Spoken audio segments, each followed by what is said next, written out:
So, hello everybody. Hi. And you all know what happened and why I had to say no. It's just that I've been one of you. I've been equally insecure during one period in my life. It took a million souls to actually reach out and tell me that I look beautiful the way I did. My first film, Premam, I was accepted with my pimples, with everything I thought was a flaw. But everybody loved me for the way I looked. So I thought I'm in a place where I get to inspire, or at least when I grew up, I did not see somebody who was at least saying normal. So I felt that if I was going to help another 10 people out there, I consider myself blessed. So that's what. So firstly, it's just that we grow up seeing a lot of people who have perfect features, a perfect body. So I always thought, on screen, we see them and then we feel that, oh, they're perfect. Excuse me, on screen you meet perfect features Exactly. and perfect creatures? Exactly. That is what we believe. Because she looks that beautiful, she looks that fair, she's got perfect features, we consider them to be actors and actresses. So that's how I was. I grew up seeing Trisha and Simran and all of them. They had perfect figure, they had great body. But then there was one point at which I didn't know whether I wanted to become an actor. But there, I always had this insecurity when I was in Georgia doing medicine. So I was with these Georgians, people who were very fair, and then they didn't have pimples, but I had all of this. And I didn't know whether I could accept this or accept myself for who I was. And then I come back to India, and I'm so happy that Alphonse picked me for Premam. I was so nervous the day the movie got released.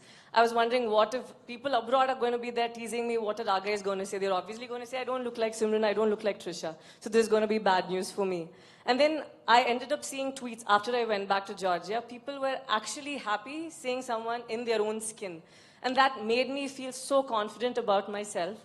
And then I wondered, okay, maybe that is all it is. Maybe if there's somebody up there, a lot of people will feel very happy about how they look. So that is how I felt when I got into the industry. And I'm blessed that I worked with directors who liked me in my own skin, and they did have me put on makeup before, say, pre-shoot. But then they saw that it was not the real me, and I couldn't emote as much as I did without makeup, so they asked me to take it off. So finally, this is where I am, and I'm personally very happy that I happen to be the one over here, really.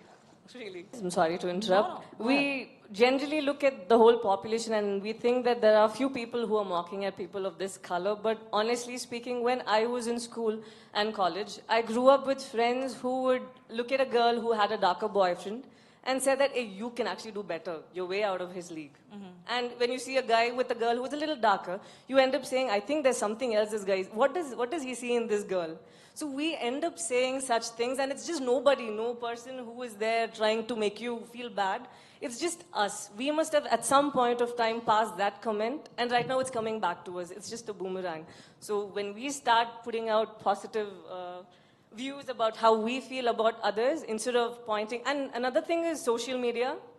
Right now, just because you have this curtain of anonymity, you end up writing whatever you want. You just say something when you're not in a very good mood, but the problem is it affects someone else, somewhere else. So you have that power to actually create a change. Come on, I just told you that I felt insecure. I didn't see any of you. But come on, few of you from here would have said something sweet about me, right, when the film released. So I believed that, and I took it, and that's how I felt good. So I think it's just about, it's nobody else. It's not like the world is trying to bring you down.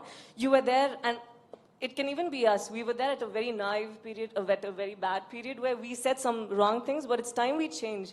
We know that it is possible for us to sin, but then it's important for us to consider or respect others' feelings and accept them for who they are.